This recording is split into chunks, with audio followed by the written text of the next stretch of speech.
Buenas chicos y chicas, bienvenidos a un nuevo podcast. Hoy os hablaré sobre la Europa del Sur, España, Grecia y Portugal. Durante buena parte del siglo XX, el sur de Europa ocupó una posición singular dentro del panorama político del continente, mientras que tras la Segunda Guerra Mundial muchos países de Europa Occidental comenzaron a consolidar democracias parlamentarias estables y a desarrollar sistemas de bienestar social cada vez más amplios. Tres países, Grecia, Portugal y España, permanecían al margen de ese proceso. Su situación política, económica y social los situaba en cierto modo en la periferia del sistema europeo. En comparación con países como Francia, Italia o Alemania Occidental, estos estados presentaban niveles de desarrollo económico más bajos, una industrialización más tardía y sobre todo estructuras políticas autoritarias o democracias extremadamente frágiles. En ese sentido, algunos historiadores han señalado que su evolución histórica se asemejaba más a la de ciertas regiones de Europa Oriental o incluso a la de algunos países de América Latina, donde los regímenes autoritarios, los golpes militares y la democracia inestable habían sido frecuentes durante el siglo XX. En el caso de España y Portugal, además, se ha hablado de la existencia de un fascismo residual. Con esta expresión se hace referencia a la supervivencia del régimen autoritario, que aunque no eran exactamente iguales a los fascismos clásicos de entreguerras, sí conservaban muchos de sus rasgos ideológicos y políticos. Se trataba de sistemas profundamente anticomunistas, nacionalistas, con fuerte control del Estado sobre la sociedad y con un papel muy importante de las Fuerzas Armadas y del aparato de seguridad. Lo llamativo es que estos regímenes consiguieron sobrevivir incluso después de la derrota del fascismo europeo en 1945, lo que convirtió al sur de Europa en una especie de anomalía dentro del contexto político occidental. El caso de Grecia estuvo profundamente marcado por los acontecimientos derivados de la Segunda Guerra Mundial y del inicio de la Guerra Fría. Durante la ocupación alemana del país surgieron diversos movimientos de resistencia, entre los cuales destacaban los grupos de orientación comunista. Tras la retirada de las tropas nazis, las tensiones entre estos grupos y los sectores monárquicos conservadores desembocaron en un conflicto armado interno conocido como la Greek Civil War, la Guerra Civil Griega. Esta guerra civil fue especialmente significativa porque se produjo en los primeros años de la Guerra Fría y porque en ella intervinieron indirectamente las grandes potencias internacionales. Los sectores monárquicos recibieron apoyo de Estados Unidos y del Reino Unido, mientras que los comunistas estaban ideológicamente vinculados al bloque soviético. El conflicto terminó con la victoria del mando monárquico, lo que supuso la consolidación de un sistema político dominado por las fuerzas conservadoras. Sin embargo, la victoria no trajo consigo una verdadera reconciliación nacional. Por el contrario, durante las décadas siguientes se mantuvo una fuerte represión contra los sectores de izquierda, considerada una amenaza para la estabilidad del Estado. Miles de opositores fueron perseguidos o encarcelados o enviados al exilio, lo que generó una sociedad profundamente polarizada. Grecia vivió entonces bajo una monarquía parlamentaria encabezada por Paul of Greece y posteriormente por Constantino de Grecia. Aunque formalmente existían instituciones democráticas, el sistema político estaba marcado por una gran instabilidad y por la fuerte influencia del ejército y de los sectores más conservadores del país. La situación se volvió aún más tensa durante la década de 1960, cuando el temor a un posible avance electoral de la izquierda generó un clima de gran preocupación entre las élites políticas y militares. Finalmente, en 1967, un grupo de oficiales del ejército decidió intervenir directamente en la política mediante un golpe de Estado que instauró una dictadura militar conocida como la Junta Militar de Grecia desde 1967 a 1974. Este régimen, dirigido por una junta de coroneles, abolió las libertades políticas, suspendió el funcionamiento normal de las instituciones democráticas y estableció un sistema de control autoritario sobre la sociedad. La censura fue generalizada, la oposición política fue perseguida y miles de ciudadanos fueron detenidos o sometidos a represión.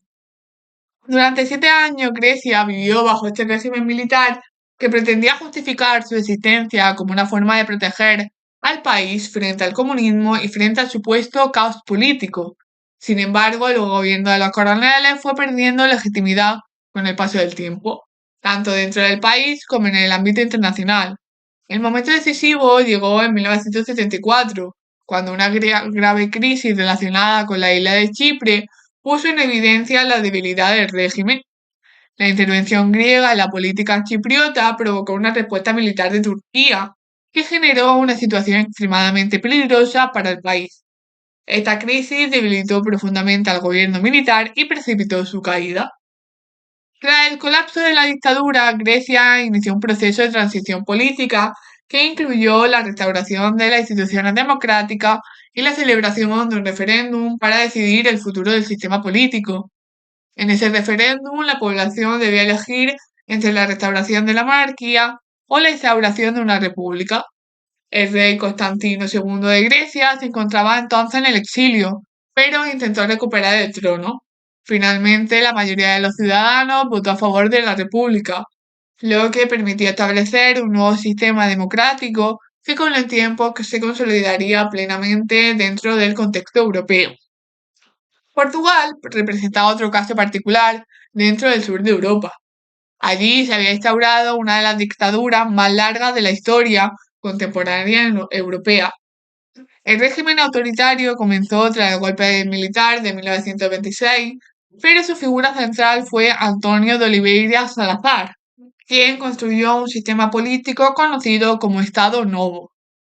Este régimen se caracterizaba por su carácter autoritario, su fuerte nacionalismo y su organización corporativista. El Estado controlaba estrictamente la vida política y social, mientras que la oposición era duramente reprimida. La censura limitaba la libertad de expresión y la policía política vigilaba de cerca cualquier intento de disidencia. Una de las características más llamativas del régimen portugués fue su extraordinaria longevidad. A diferencia de otros regímenes autoritarios europeos que desaparecieron tras la Segunda Guerra Mundial, el Estado Novo logró sobrevivir durante décadas. Esto se debió en parte a la neutralidad portuguesa durante el conflicto mundial y también a su posición estratégica dentro del bloque occidental durante la Guerra Fría. Sin embargo, a partir de la década de 1960, comenzaron a aparecer problemas cada vez más graves que debilitaron progresivamente al régimen. El principal de estos problemas fue la cuestión colonial. Portugal mantenía todavía un imperio colonial en África que incluía territorios como Angola, Mozambique y Guinea-Bissau. En estos territorios surgieron movimientos independentistas que iniciaron guerras contra el dominio portugués. Estas guerras coloniales se prolongaron durante años y supusieron un enorme desgaste para el país. El ejército portugués se vio obligado a combatir en múltiples frentes, lo que generó un profundo malestar entre muchos oficiales que consideraban que el conflicto era imposible de ganar y que estaba provocando un enorme sufrimiento tanto para los soldados como para la población. Cuando Salazar enfermó y se retiró del poder, fue sustituido por Marcelo Caetano, quien intentó introducir algunas reformas limitadas para modernizar el sistema. Sin embargo, estas reformas no fueron suficientes para resolver los problemas estructurales del régimen. Finalmente, el 25 de abril de 1974, se produjo un acontecimiento que cambiaría radicalmente la historia del país, que era la Revolución de los Claveles. Este movimiento fue impulsado por sectores del ejército que se oponían a la guerra colonial y al régimen autoritario. La revolución tuvo un carácter sorprendentemente pacífico y se convirtió en uno de los episodios más simbólicos de la historia contemporánea europea. Su nombre proviene del gesto de muchos ciudadanos que colocaron claveles en los fusiles de los soldados, simbolizando el deseo de un cambio político sin violencia. La caída de la dictadura portuguesa abrió un complejo proceso de transición política que incluyó reformas institucionales profundas y la rápida descolonización del imperio africano. Con el tiempo, Portugal logró consolidar un sistema democrático basado en las elecciones libres, pluralismo político y respeto a los derechos fundamentales. España, por su parte, vivió una evolución diferente, aunque también terminaría desembocando en la democracia. Tras la victoria del bando franquista en la Guerra Civil, el país quedó bajo la dictadura de Francisco Franco, que gobernó desde 1969 hasta su muerte en 1975. Durante décadas, el régimen franquista se caracterizó por la represión política, la censura y la ausencia de libertad democrática. Sin embargo, a partir de los años 60 comenzaron a producirse importantes transformaciones sociales y económicas. El crecimiento económico, el desarrollo industrial y la expansión de las ciudades contribuyeron a modificar profundamente la estructura de la sociedad española. Surgieron nuevas clases medias y aumentó el contacto con Europa occidental, lo que favoreció la difusión de nuevas ideas y valores. Al mismo tiempo, comenzaron a surgir movimientos sociales que cuestionaban el sistema político. Entre ellos se encontraban las organizaciones obreras, asociaciones estudiantiles, movimientos feministas y también sectores progresistas dentro de la Iglesia. Estos grupos contribuyeron a transformar gradualmente las mentalidades de la sociedad española y prepararon el terreno para una futura transición política. Tras la muerte de Franco en 1975, el rey Juan Carlos I impulsó un proceso de reforma política que tenía como objetivo transformar el régimen autoritario en una democracia parlamentaria.